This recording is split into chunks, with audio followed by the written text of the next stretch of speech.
नमस्कार साथियों, गौरव ज्ञान धारा में आपका स्वागत है।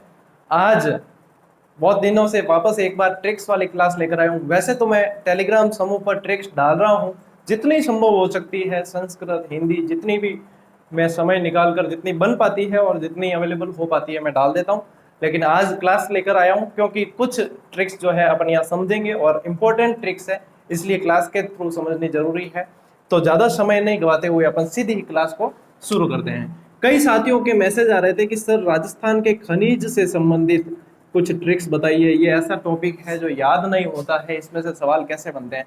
तो साथियों कुछ बातें क्लियर कर देना। पहले तो राजस्थान में जो खनिज की संख्या पाई जाती है वो 79 प्रकार के खनिज पाए जाते हैं। अब इसमें कुछ स्थान याद रखने होते हैं। खनिजों में क्या करना होता है, स्थान याद रखने होते हैं। तो उसमें कुछ संख्याएं याद रखें, जैसे दो, दो और दो कितने हो गए, चार, चार और एक। चलिए अब ये दो चार एक क्या है तो मैं बता देता हूं। इसमें अब आपको ऐसे याद रखने हैं कि ये जो दो नंबर है साथियों, तो राजस्थान का किस मामले में दूसरा स्थान है, तो राजस्थान का खनिजों के भंडार की दृष्टि से, भंडार की दृष्टि से झारखंड के बाद राजस्थान का दूसरा स्थान है। झारखंड के बाद राजस्थान का दूसरा स्थान है। तो चौथा स्थान किस में आता है, तो साथियों राजस्थान का लौह खनिज की दृष्टि से, लौह खनिज की दृष्टि से राजस्थान का चौथा स्थान है। लौह खनिज की दृष्टि से चौथा स्थान है। तो पहला किस में आता है, अलोह खनिज की दृष्टि से। अलोह खनिज की दृष्टि से पहला स्थान है। और खानों की संख्या, खदानों की संख्या सबसे ज्यादा राजस्थान में है। और राजस्थान को आपको पता हो तो खनिजों का अजायब घर भी कहा जाता है। अब ये 4 + 1 5 हो गए। तो ये पांचवा स्थान किसका है साथियों, तो आय की दृष्टि से, आय की दृष्टि से राजस्थान का पांचवा स्थान है। तो ये कुछ स्थान आपको ध्यान में रखने हैं, आप कंफ्यूज नहीं होंगे आप मेरे हिसाब से कि दूसरा स्थान किसमें है, तो खनिजों के भंडार की दृष्टि से दूसरा स्थान है। चौथा स्थान किसमें है, लौह खनिजों की दृष्टि से चौथा स्थान है। पहला स्थान है अलोह खनिजों की दृष्टि से और खानों की संख्या की दृष्टि से, खदानों की। और पांचवा स्थान है आपका आय की दृष्टि से पांचवा स्थान है। अब चलते हैं अपन ट्रिक्स की तरफ कि इसमें ट्रिक्स से कैसे याद रखना है। तो साथियों ऐसा है कि राजस्थान में खनिजों के बारे में जो पूछा जाता है उसमें ज्यादातर आपके प्रश्न बन जाता है। प्रश्न कौन कौन से बनते हैं पहले तो मैं ये बता देता हूं आपको। प्रश्न बनते हैं, एक तो खनिज का नाम दे देंगे और फिर पूछेंगे, या फिर प्रश्न एक तो बनता है ये कि राजस्थान में एकाधिकार वाला इसमें से खनिज कौन सा है, किसका सबसे राजस्थान प्रथम स्थान पर है। पहला प्रश्न यहां से बनेगा। दूसरा प्रश्न बनता है तांबे से बनने वाली मिश्रित धातुओं के नाम से पूछ लिया जाता है कि इसमें कौन सा है। तीसरा आपको जो याद करना है वो अयस्क याद करने हैं खनिजों के, जैसे वुल्फ्रेमाइट किसका है, टंगस्टन का है, गैलेना किसका है, ये सारे याद करने हैं आपको। ठीक है। तीसरा पूछा जाता है पर्टिकुलर स्थान, जैसे मोनिजा बरेला किसके लिए प्रसिद्ध है, निम्ला रायसेला किसके लिए प्रसिद्ध है, टूर हुंडेर किसके लिए प्रसिद्ध है, मांडो की पाल किसके लिए प्रसिद्ध है। तो ये सारे इस तरीके से प्रश्न बनते हैं। उनमें से आज आपको मैं दो तरह के प्रश्न क्लियर करवा दूंगा जिसमें आपके कंफ्यूजन नहीं होगा। आज बारिश भी हो रही है तो काफी साथियों को ठंडक भी मिलेगी और ठंडे दिमाग से याद हो जाएगी। साथियों अपन चलते हैं अब जिसमें राजस्थान का एकाधिकार है।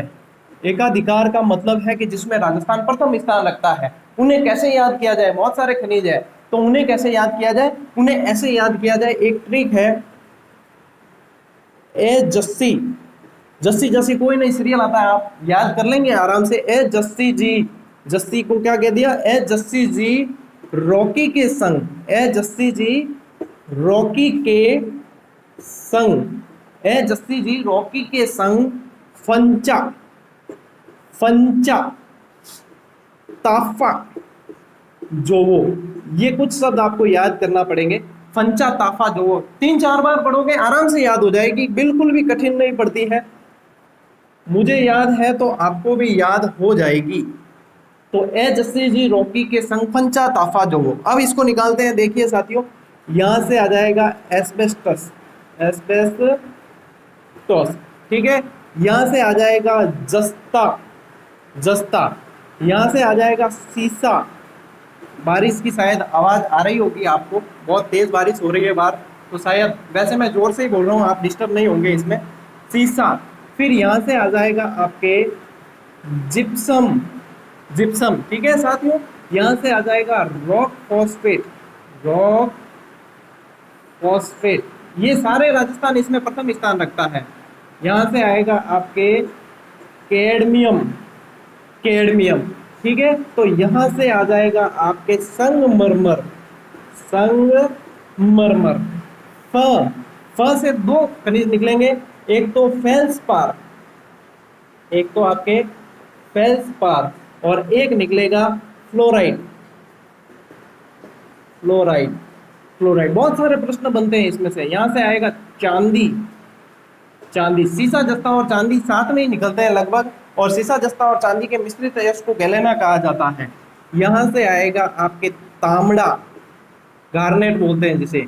यहाँ से आएगा फायर क्ले, फायर क्ले भट्टियों में जिसे लगाते हैं।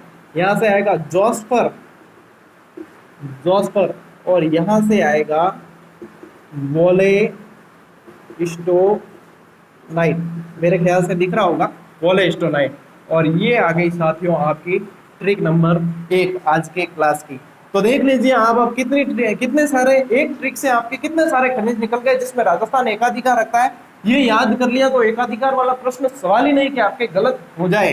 तो देखिए साथियों, 1 2 3 4 5 6 7 8 9 10 11 12 13 14 तरह के खनिज जो है अपने यहाँ पर निकल के आ गए जिसमें राजस्थान एकाधिकार रखता है। मैं स्क्रीनशॉट के लिए आपको समय दे रहा हूँ लेने के लिए। साथ ही बता दूं कि मैं टेलीग्राम समूह पर आज की क्लास में जो ट्रिक्स बता रहा हूँ उसकी पीडीएफ डालूंगा, पीडीएफ क्या फोटो इमेज डाल दूंगा उसकी, बिल्कुल अच्छे से उस पर मैंने तैयार करके लिखी हुई है, वो आपको दूंगा। वैसे स्क्रीनशॉट लेना चाहते हैं तो ले लीजिए आप।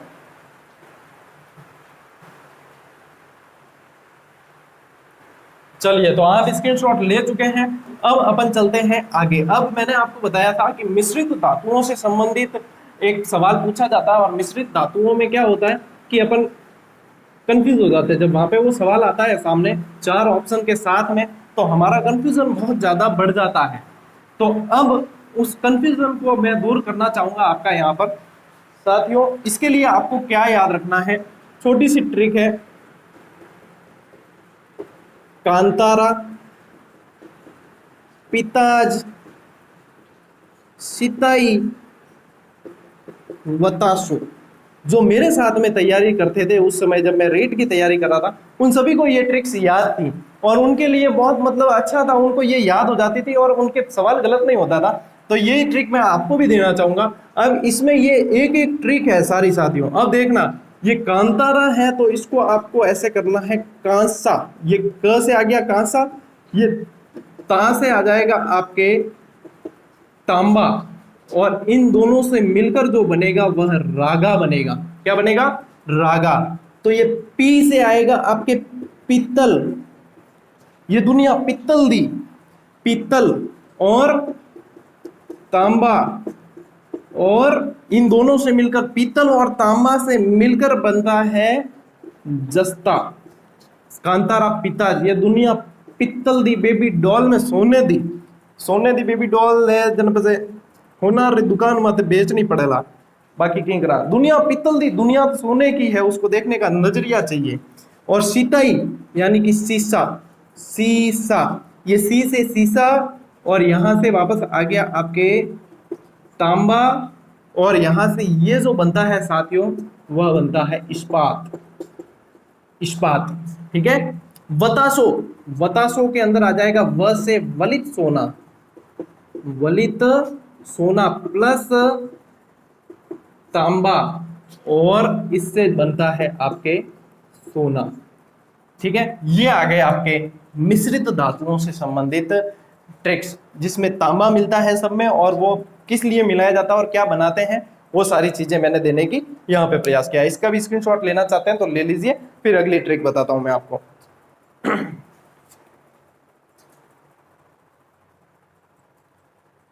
अगली ट्रिक है साथियों आपकी, जो मैं दे रहा हूं आपको, वह मिट्टियों से संबंधित है। अब मिट्टियों से संबंधित में जो कठिन लगता है वह ट्रिक मैं देने की कोशिश कर रहा हूं। वैसे आप डिटेल पढ़ ही रहे हैं, तो ट्रिक में मैं आपको कठिन, जो आपकी कठिनाई का स्तर है उसे थोड़ा सा कम कर देना चाहता हूँ। कठिनाई जो है स्तर तो वही रहेगा, कठिनाई कम कर देता हूँ। तो मिट्टियों में ये पूछा जाता है साथियों, उनके अलग नाम पूछे जाते हैं, एरिडोसॉल्स, इंसेप्टिसॉल्स, अल्फीसॉल्स, तो वहां पे क्या है कि नए जो फ्रेशर्स तैयारी कर रहे हैं वे थोड़े से गच्चा खा जाते हैं, बाकी जो पुराने तैयारी कर रहे हैं वो तो लगभग याद कर लेते हैं और याद होगी उनको, लेकिन मैं उनके लिए भी और जो नई तैयारी कर रहे हैं उनके लिए भी थोड़ा सा आसान कर दूंगा यहाँ पर। तो इसमें क्या करना है साथियों, जैसे कि एक ट्रिक याद रखें, रे ए, इससे क्या मतलब है, रे ए यानी कि आपको पता है एक रेतीली मिट्टी है, ठीक है, तो रेतीली मिट्टी को क्या कहा जाता है, रेतीली मिट्टी को एरिडोसॉल्स, एरिडोसॉल्स कहा जाता है, एरिडोसॉल्स, तो रे ए। और फिर यदि एक मिट्टी आती है जलोढ़, तो जलोढ़ तो सभी को पता है नदियां बहाकर लेके आएगी, वो जलोढ़ होगी मैदानी भाग में, लेकिन इसका दूसरा नाम क्या है, तो इसका दूसरा नाम है अल्फीसोल्स, अल्फीसोल्स। गुरुजी क्या याद रखा, अल्फीसोल्स याद कौन वे, तो देखो साथियों यहाँ ज है और यहाँ अ है, किसी तरह की कोई मात्रा नहीं है, यहाँ पर ये मात्रा है, आपकी कोई दिक्कत नहीं होगी, यहाँ कोई मात्रा नहीं है, ये याद हो जाएगी। तो ये ज और अ को ध्यान में रखें और ये आपके गलत नहीं होगी। तो फिर एक और तरह की मिट्टी पाई जाती है जिसे कहा जाता है लाल मिट्टी, और इसका जो नाम है वह है इंसेप्टिसोल्स, इंसेप्टिसोल्स। गुरुजी इन क्या याद रखा, इन यूं याद रख, लाई लाई, कई जना ने क्या लाई पढ़ कौन सके, क्यों नहीं पढ़ सके, दिमाग सभी में, लाई सीट नहीं काट सके, क्यों नहीं काट सके, सीट इंसानों के वास्ते ही बनाई ओड़ी है, जीट की सीट निकालो, पटवार की निकालो, कांस्टेबल की निकालो, आरएस की निकालो, आईएएस की निकालो, इंसान ही बनते हैं, तो लाई बनना कौन है, ठीक है ना। तो लाल और इंसेप्टिसोल्स, लाल को क्या कहा जाता है, इंसेप्टिसोल्स मिट्टी कहा जाता है। और एक ट्रिक है आपकी कावरे, कावरे क्या है, कावरे है काली मिट्टी जिसे कहा जाता है वर्टिसोल्स, क्या है कहा जाता है, वर्टिसोल्स, और इसे रेगुर भी कहते हैं, रेगुर भी कहते हैं। इस तरीके से याद किया जाता है साथियों, ट्रिक्स को इस तरीके से याद किया जाता है, कंफ्यूजन बिल्कुल भी नहीं होता है वहां, और इसमें से यदि पूछ लिया जाए तो आप बिल्कुल ही सही कर सकते हैं। अब आपको इनके लोकेशन पता होती है, लेकिन प्रश्न यहां से आता है तो आप कंफ्यूज होते हैं। अब लोकेशन पता है, प्रश्न यहां से आएगा तो भी कंफ्यूज नहीं होंगे। एक पूछा जाता है पीएच मान के आधार पर कि अम्लीय कौन सी है और क्षारीय कौन सी है, तो इसमें भी कंफ्यूज हो जाते हैं कि पीएच मान से कम वाली अम्लीय है या क्षारीय है, ज्यादा वाली अम्लीय है या क्षारीय है।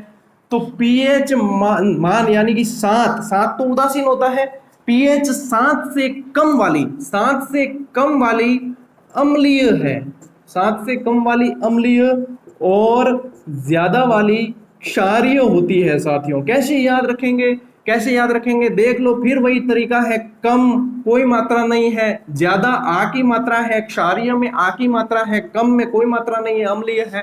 ये हो गया याद, 100% याद कौन नहीं भूल सका, अगर कोशिश करोला भूल रहे भी तो भी नहीं भूल सकोला है। चला आगे, फोटो लेना है, फोटो का स्क्रीनशॉट लेना है, फोटो कह दिया है, स्क्रीनशॉट लेना है, ले लो, कोई दिक्कत कौन। फिर चलते हैं अपन आगे। अब साथियों मैं आपको देने जा रहा हूं अकबर से रिलेटेड ट्रिक्स, और इसमें से सवाल लगभग बनने की पूरी संभावना रहती है कि अकबर ने सुधार कार्य क्या क्या किए थे और उनको कैसे याद रखा जाए, ये पूछा जाता है साथियों। ट्रिक्स बहुत सारी है, कभी कभी तो मैं खुद कंफ्यूज हो जाता हूँ कि कौन सी ट्रिक्स पहले दूं कौन सी बाद में दूं, बहुत सारी है, लेकिन उसमें से जो मोस्ट इंपॉर्टेंट मुझे लगती है कि ये ज्यादा जरूरी है, वे ट्रिक्स मैं लेकर आपके साथ में पहले आता हूं। तो साथियों इसको ऐसे याद रखा जाए, इसको पहले तो आपको इस लाइन को याद रखना पड़ेगा, दातीज इस बंद में दीन सम्मत सौर पशु, दातीज इस बंद में दीन सम्मत सौर पशु, 2-3 बार बोलोगे याद हो जाएगी, दातीज इस बंद में दीन सम्मत सौर पशु। इसलिए इसको याद करना है क्योंकि इसके सन याद हो जाएंगे क्रमशः। उसके बाद में आपको सन याद करने हैं 62, 63, 64, 75, 78, 82, 83, 84, 84, 62, 63, 64, 75, 78, 82, 83, 84, 84। जैसे किसी के फोन नंबर याद कर लिए, इस तरीके से याद कर लिया, फिर तो काम पूरा ही है, क्योंकि दा यानी सबसे पहले दास प्रथा का अंत किया 1562 के अंदर, फिर तीर्थ कर की समाप्ति की 1563 के अंदर, और जजिया कर की समाप्ति की 1564 के अंदर। इबादत खाना जो एक आराधना स्थल था एक तरह का, उसकी स्थापना की 1575 में, लेकिन यहाँ पर ये सभी धर्मों के लिए नहीं खुला था, सिर्फ इस्लाम धर्म पर चर्चा होती थी। फिर इबादत खाना सभी धर्मों के लिए खोल दिया और यहाँ पर खुले रूप से चर्चा होने लगी 1578 के अंदर। लेकिन फिर अकबर ने देखा कि बहुत ज्यादा बहसबाजी होती है, लोग उलझते हैं आपस में, तो इसे 1582 के अंदर पुनः इबादत खाने को बंद कर दिया गया। तो ये बंद कर दिया गया, ये इबादत खाना सभी के लिए खुला, बंद कर दिया गया। इसको कोष्टक में लिखा है, इसको बाद में देखेंगे। फिर है दीन, यानी कि दीन ए इलाही धर्म की स्थापना की 1582 के अंदर ही। इलाही संवत जारी किया 1583 के अंदर ये संवत। फिर सौर से सौर कैलेंडर जारी किया 1584 के अंदर, और पशु हत्या पर रोक लगा दी 1584 के अंदर ही रोक लगा दी। अब इसको मैंने कोष्टक में इसलिए लिखा है क्योंकि ये मजहर की घोषणा है और ये बहुत इंपॉर्टेंट है, यहाँ से सवाल बनता बहुत ज्यादा है, इसको अलग से याद करें। 1579 के अंदर एक फतेहपुर सीकरी की स्थापना की थी 1571 के अंदर, 69 में प्रयास किया तो 1571 के अंदर स्थापना कर दी थी अकबर ने, उसे भी याद रखना है। तो इस तरीके से दातीज इस बंद में दीन सम्मत सोवर पशु, ये याद कर लिया। 62, 63, 64, 75, 78, 82, 82, 83, 84, 84, ये याद हो गया। कोई ज्यादा कठिन काम नहीं है, बस तरीका आना चाहिए कि किस तरीके से हम सवाल निकालें। वहां पर यही होता है साथियों, याद बहुत है, पढ़ते खूब है, लोग बहुत सारा पढ़ते हैं मटेरियल, एक एक चीज की 4-4, 5-5 किताबें पढ़ लेते हैं, जबकि आवश्यकता नहीं पड़ती इतनी, लेकिन फिर भी एग्जाम हॉल में सवाल गलत होते हैं। हालांकि इस पर एक वीडियो मैं बनाऊंगा बाद में, थोड़े दिन बाद, कि एग्जाम हॉल में किस तरह का प्रेशर होता है, उसे कैसे झेला जाए और किस तरीके से वहां पे ज्यादा से ज्यादा सवाल निकाले जाए। यदि एग्जाम हॉल में निकालने सवाल आ गए तो फिर समस्या नहीं रहती है। अब जो है एक वीडियो मैं बताने वाला हूं, जो अगली बार बनाने वाला हूं, वह यह है, इससे संबंधित है कि कौन से सब्जेक्ट पर अभी विशेष जोर देना चाहिए और एसएसटी को कितना वेटेज देना चाहिए। एसएसटी के लिए एक अलग से वीडियो बनाऊंगा फिर, कि एसएसटी के टॉपिक्स जो है, कई छात्रों के मैसेज आ रहे हैं विद्यार्थियों के कि सर एसएसटी के टॉपिक्स आप हमें बताइए कि इसमें से कौन से, मतलब एक वीडियो तो मैंने बना रखा है सिलेबस के ऊपर, लेकिन एक उसमें बता दूंगा कि तरीका इसका ये, इस तरीके से पढ़ें, इतना वेटेज दें, वो सारी कोशिश करूंगा मैं जल्द से जल्द आपको वीडियो उपलब्ध करवाने की। थोड़ी सी समय की कमी की वजह से वीडियो लेट हो जाते हैं, उसके लिए क्षमा प्रार्थी हूँ। पढ़ाई बहुत जज्बे के साथ में करनी है, जुनून के साथ करनी है और सीट निकालनी है। इन्हीं शुभकामनाओं के साथ में मिलते हैं साथियों अगली क्लास के अंदर। तब तक के लिए राम राम, जय हिंद।